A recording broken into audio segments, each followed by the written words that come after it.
ബോക്സുകളിൽ, മൾട്ടിമീഡിയകളിൽ, ബ്ലൂടൂത്തുകളിൽ എല്ലാ വേണ്ടാത്തരങ്ങളും കുത്തി നിറച്ചിരിക്കും നമ്മുടെ കുട്ടിയുടെ മൊബൈൽ ഫോണിൽ. അല്ലേ? അതിനല്ലേ ഫോണ്?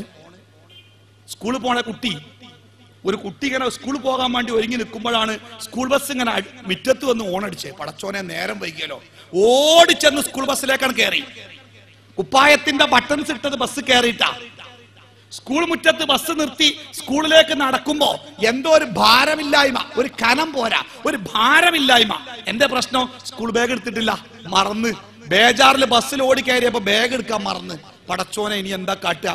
നേരെ സ്റ്റാഫ് റൂമിൽ ചെന്ന് ക്ലാസ് ടീച്ചറോട് പറഞ്ഞു, ടീച്ചറെ, ഞാൻ എന്റെ ബാഗ് എടുക്കാൻ മറന്നു ബേജാറില്. ഇന്നത്തെ എല്ലാ നോട്ടും ഞാൻ എഴുതിയെടുത്തോളാം, നാളെ അതൊക്കെ നോട്ട് ബുക്കിലേക്ക് പകർത്തി ടീച്ചറെ കാണിച്ച് ഞാൻ ക്ലാസ് കയറിക്കോളാം, ടീച്ചർ എന്നെ ക്ലാസ് കയറ്റണം. ആയിക്കോട്ടെ, ടീച്ചർ പറഞ്ഞു ക്ലാസ് കയറിക്കോ. കുട്ടി ക്ലാസ് കയറി. ക്ലാസ്സിൽ ഇങ്ങനെ ഇരിക്കുമ്പോ പെട്ടെന്ന് ഇടി കൊണ്ട പോലെ കാലിന്റെ അടിയിൽ നിന്ന് ഇങ്ങനെ ഒരു തണുപ്പ് ഇങ്ങനെ കയറി. എന്തേ പ്രശ്നം? പടച്ചോനെ, മൊബൈൽ ഫോൺ എടുത്തിട്ടില്ല. മൊബൈൽ ഫോണേ എന്തേ? ഇപ്പോ അമേരിക്കൻ പ്രസിഡന്റ് ഒക്കെ ഇങ്ങനെ ഓനങ്ങനെ അടിച്ചുകൊണ്ടിരിക്കുക അല്ല, അതല്ല പ്രശ്നം. ആ മൊബൈൽ ഫോണ് വീട്ടിന്റെ പുറത്തന്നെ വെച്ചത്, മേശപ്പുറത്ത്. ബാപ്പ എമ്മ വീട്ടിലെ വിവരമുള്ള ആരെങ്കിലും ആ മൊബൈൽ ഫോൺ എടുത്ത് നെക്കി നോക്കിയാൽ, അതിന്റെ ഉള്ളിൽ കൂടെ എങ്ങാനും അവർ സഞ്ചരിച്ചു നോക്കിയാൽ, പിന്നെ ഇന്ന് വൈകുന്നേരം പെരേക്ക് ചെല്ലണ്ട, ഒരു കഷ്ണം കയറ് കിട്ടുമോ നോക്കിക്കാരണല്ലേ. അത്രയും വൃത്തികേടാ അതിന്റെ ഉള്ളിലുള്ളത്. ഇത് അറിഞ്ഞിട്ടല്ലേ നമ്മുടെ മക്കൾക്ക് നമ്മൾ ഫോൺ വാങ്ങിക്കൊടുത്തത്? അല്ലേ? എന്തിനാ? നന്നാവാനോ നശിപ്പിക്കാനോ? 10ാം ക്ലാസ്സിൽ ഒരു കുട്ടി 10ാം ക്ലാസ് പാസ്സായപ്പോ ഗൾഫിലുള്ള സമയത്ത് ഒരു കുട്ടിയുടെ രക്ഷിതാവ് എന്നെ വിളിച്ചിട്ട് പറഞ്ഞു, ഒലവി വീട്ടിൽ പോവാണെന്ന് കേട്ടു. ഞാൻ പറഞ്ഞു, അതെ, അടുത്ത വെള്ളിയാഴ്ച പോവും. എങ്കിലും ഒരു കാര്യം ചെയ്യണം, ഞാനൊരു സാധനം തരാം, അതെന്റെ വീട്ടിൽ കൊടുക്കണം കേട്ടോ എന്ന് പറഞ്ഞു. ആയിക്കോട്ടെ, ഞാൻ കൊടുത്തോളാം.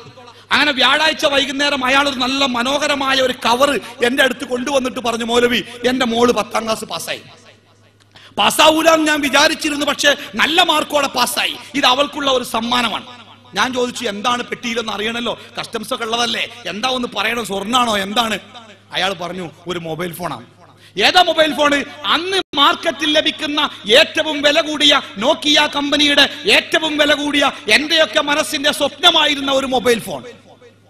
ഞാൻ ചോദിച്ചു, ഇതെന്നെ വേണോ കുട്ടിക്ക്? ആ വേണം. അവൾക്ക് ഞാൻ വാക്ക് കൊടുത്തിരുന്നു, അവളുടെ ആഗ്രഹം ഞാൻ പൂർത്തിയാക്കി കൊടുക്കുന്നു. ഞാൻ കോഴിക്കോട് വിമാനത്താവളത്തിലെത്തി. ആ വീട്ടുകാർ വന്നു, എന്റെ കയ്യിൽ നിന്ന് പൊതി വാങ്ങിപ്പോയി. സംഭവം കഴിഞ്ഞു. 6 മാസങ്ങൾക്ക് ശേഷം അയാൾ ഗൾഫിൽ നിന്ന് എന്നെ വിളിച്ചിട്ട് പറഞ്ഞു, മൗലവി, നിങ്ങൾ പറഞ്ഞ പോലെ ആ സമ്മാനം വേണ്ടിയിരുന്നില്ല. എന്തേ അത്? എന്റെ കുട്ടിയുടെ പഠനം ഇന്നത്തോടുകൂടി അവസാനിച്ചു. എന്തു പറ്റി? അയാൾ പറഞ്ഞു, എന്റെ വീട്, അയാളുടെ വീട്, അയാൾ വലിയ സൗദി അറാംകോയുടെ വലിയ കമ്പനിയിൽ വലിയ ശമ്പളത്തിന് ജോലി ചെയ്യുന്ന ഒരു ഉദ്യോഗസ്ഥനാണ്. വലിയ കോൺക്രീറ്റിന്റെ ബംഗ്ലാവും ഗേറ്റിങ്ങൽ കാവൽ നിൽക്കുന്ന കൂർക്കയുമുണ്ട് കോഴിക്കോട് സിറ്റിയിലെ അയാളുടെ വീടിന്. അത്രയും സംരക്ഷണമുള്ള ഒരു വീട്. അയാളുടെ ഭാര്യ മക്കളെ നന്നായി ശ്രദ്ധിക്കുന്ന ഒരു ഭാര്യ. ഒരു വേണ്ടാത്ത ഒരു വാക്ക് പോലും ആ കുട്ടികളുടെ മുഖത്ത് നോക്കി പറയാൻ ആണൊരുത്തന് സാധിക്കുകയില്ല. ആ നാട്ടിലോ സ്കൂളിലോ പെൺകുട്ടികൾ മാത്രം പഠിക്കുന്ന സ്കൂളിൽ പഠിക്കുന്നു. വീട്ടിൽ കനത്ത സംരക്ഷണമുണ്ട്. സ്കൂളിൽ നിന്ന് വീട്ടിലേക്ക് കൊണ്ടുവരാൻ സ്വന്തമായി വാഹനമുണ്ട്. വേണ്ടാത്ത വൃത്തികെട്ട ഒരുത്തനുമായി ഒരു വാക്ക് പോലും സംസാരിക്കുവാൻ ആ പെൺകുട്ടിക്ക് സാഹചര്യമില്ല. രാത്രി മകളുടെ വായന, പരീക്ഷയ്ക്ക് വേണ്ടി മകൾ വായിക്കുന്നത് അന്വേഷിക്കുവാൻ വേണ്ടി ചെന്ന ഭാര്യ കണ്ടത് മകൾ ആരോടോ സംസാരിക്കുന്നു. വാതിൽപ്പള്ളിയുടെ പിന്നിൽ നിന്നും ആ ഭാര്യ ശ്രദ്ധിച്ചു. ഒരു പെൺകുട്ടിയും പറയാൻ പാടില്ലാത്ത വാക്കുകളാണ്. സ്വന്തം കിടപ്പറയുടെ വാതിൽ കുറ്റിയിട്ടുകൊണ്ട് ആ പെൺകുട്ടി ബെഡിൽ കമഴ്ന്നു കിടന്നുകൊണ്ട് മൊബൈൽ ഫോണിൽ കൂടി അറ്റമില്ലാത്ത സംസാരം, വൃത്തികെട്ട സംസാരം. സെക്യൂരിറ്റി കാവൽ നിൽക്കുന്ന, 4 കണ്ണുകളോടെ കാത്തു നിൽക്കുന്ന ഒരു ഉമ്മയുള്ള, ഒരു നാട്ടുകാർ മുഴുവനും കാവൽ നിൽക്കുന്ന ഒരു വീടിന്റെ കിടപ്പറയുടെ ഉള്ളിൽ ആ പെൺകുട്ടിയെ നശിപ്പിച്ചത് ആരാണ്? ആർക്കാണ് അതിന്റെ പങ്ക്? ആ ചെറുപ്പക്കാരനെ കുറ്റം പറയണ്ട. നട്ടപ്പാതിരക്ക് ഒരു പെണ്ണിനോട് സംസാരിക്കാൻ ചാൻസ് കിട്ടിയാൽ ഒരുവിധ ആൾക്കാരൊക്കെ സംസാരിച്ചു പോകും. പക്ഷേ ആരാണ് ആ പെൺകുട്ടിയെ നശിപ്പിച്ചത്? ഞാൻ പറയും, അവളുടെ ബാപ്പ. അവളുടെ ബാപ്പ. അല്ലേ?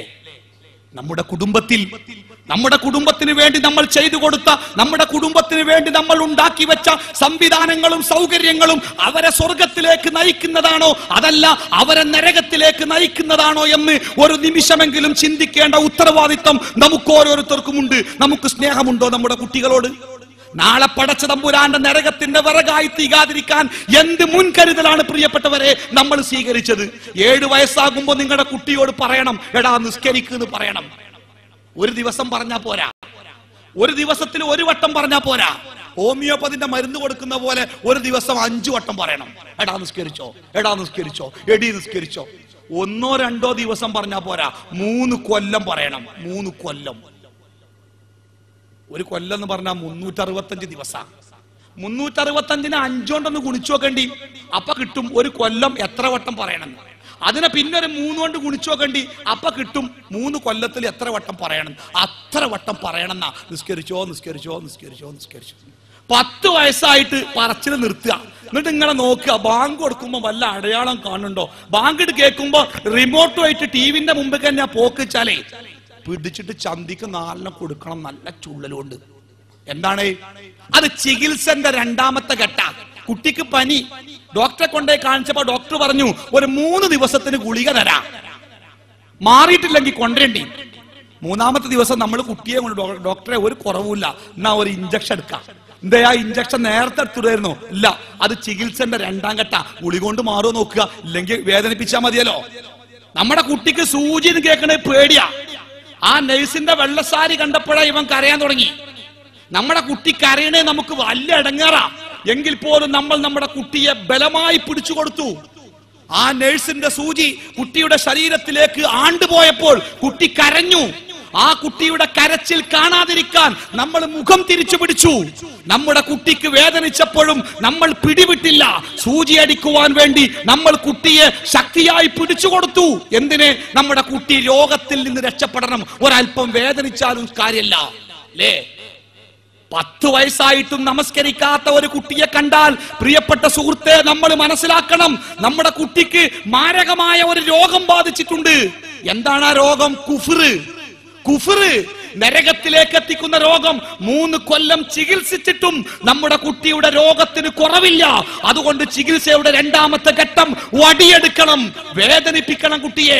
ഒരു വക്ത് നമസ്കരിച്ചിട്ടില്ലെങ്കിൽ അവനെ അടിക്കണം.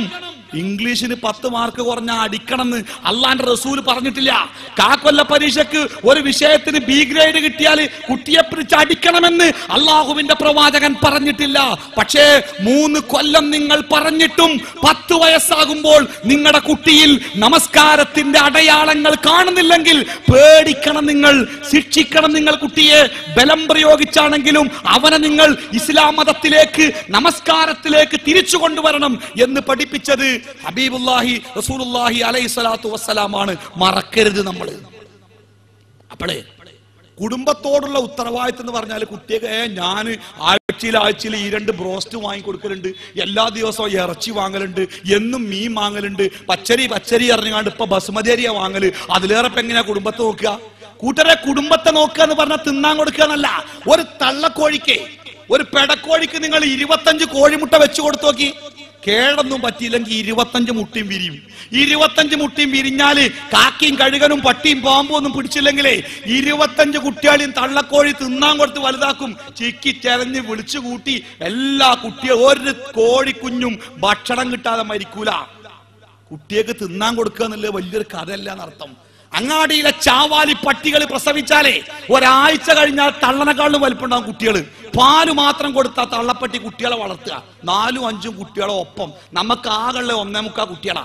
ഈ 1.25 കുട്ടികൾക്ക് തിന്നാൻ കൊടുക്കലാണോ ഏറ്റവും വലിയ ഉത്തരവാദിത്വം? അല്ല. അല്ലാഹു തആല നമ്മളെ ഏൽപ്പിച്ച ഏറ്റവും വലിയ ഉത്തരവാദിത്വം എന്ന് പറയുന്നത് ഖൂ അൻഫുസകും വഅഹ്ലീകും നാറാ, നരകത്തിൽ നിന്ന് രക്ഷപ്പെടാ. പാന്റുകൾ വലിച്ചടച്ചുകൊണ്ട് നടക്കുന്ന കുട്ടികളുടെ കാലഘട്ടത്തിൽ ഞെരിയാണിക്കുമേലെയുള്ള വസ്ത്രം ധരിച്ചുകൊണ്ട് നമ്മുടെ ഒരു കുട്ടി വീടിന്റെ പടിയിറങ്ങണമെങ്കിൽ അധ്വാനിക്കണം സഹോദര, നന്നായി അധ്വാനിക്കണം. എളുപ്പല്ലത്.